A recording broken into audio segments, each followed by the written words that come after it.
Compared to a year ago, how has digital-driven business outcomes for your brand today? So, a lot of things are changing in the last 1 or 2 years. We are seeing digital becoming more and more mainstream when it comes to performance marketing for us. And one of the big changes that we are noticing now is that this emergence of short video format.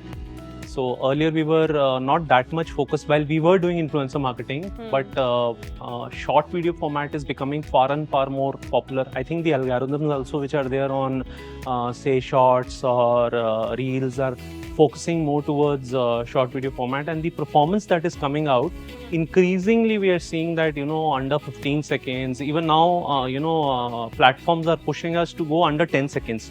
So that's the change we are seeing. The challenge is while that is good for performance, but how do we balance between performance and branding when it comes to such short durations? So that's the challenge that marketers are facing. But yeah, that's where we are right now.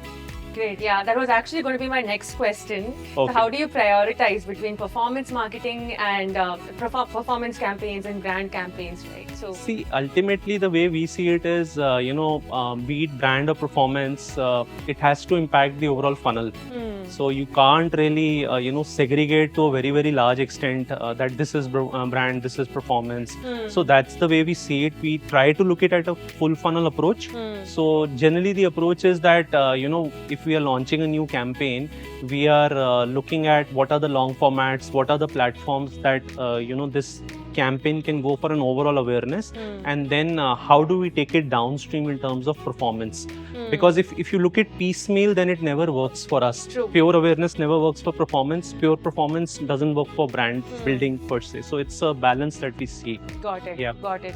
Speaking of video formats, would you say that is sort of like a big trend or innovation that would impact digital in the near future? Or what else do you think would have a significant impact?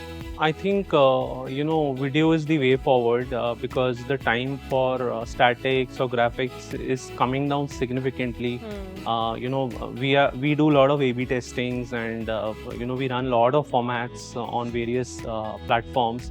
Generally, we see the scale or the engagement rates that come with video content. Of course, the content also has to stand on its own. That is given. But generally, what I've seen is the engagement levels are far better when it comes to video content, and also when you are, re-engaging with that audience, the performance is better than what you are doing on statics only. Got it. So I think the future is definitely video, basically audio video. So that's Got what gets better retention in customers' minds. Sure. Yeah. And how have you adapted to the dependency on AI? A lot of things are going on AI, be it from refining our content, be it using AI for, certain gaps that we see in production, which are otherwise difficult to mount from an expensive production standpoint. A lot of work is happening on AI in terms of SEO optimizations or App Store optimizations.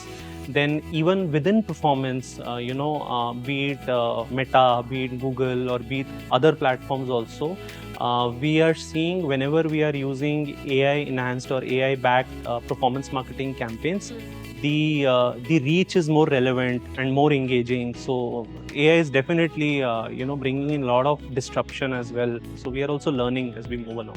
Definitely. And last one.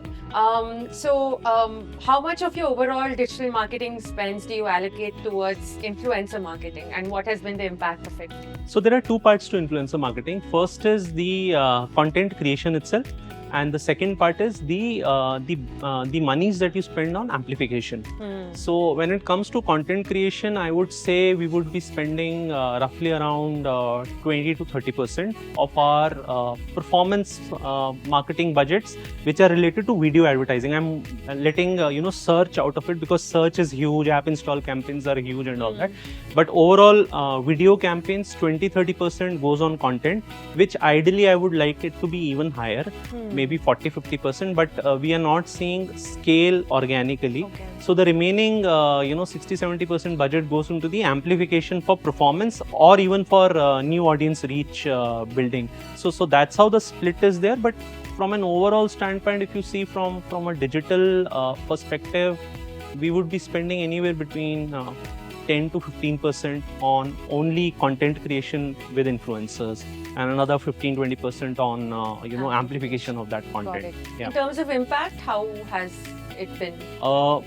So impact is huge. As I was telling earlier also, we are not seeing the impact coming from other formats, unlike influencers, because we experiment with a lot of content, be it static, be it animation, be it in-house videos which are created, be it brand videos created. Influencer does well, and the reason primarily is that the relatability factor that True. people feel Yeah. when it comes to someone who's speaking rather than a brand speaking, that is much more impactful.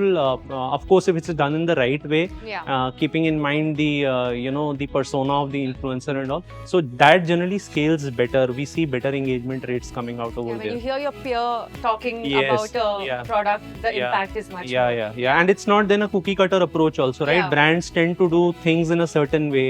When you give the objective and with some guardrails to the influencers, they are able to bring in newer kind of creativity in their own format, which becomes much more engaging, and their followers also find it more authentic, Nice.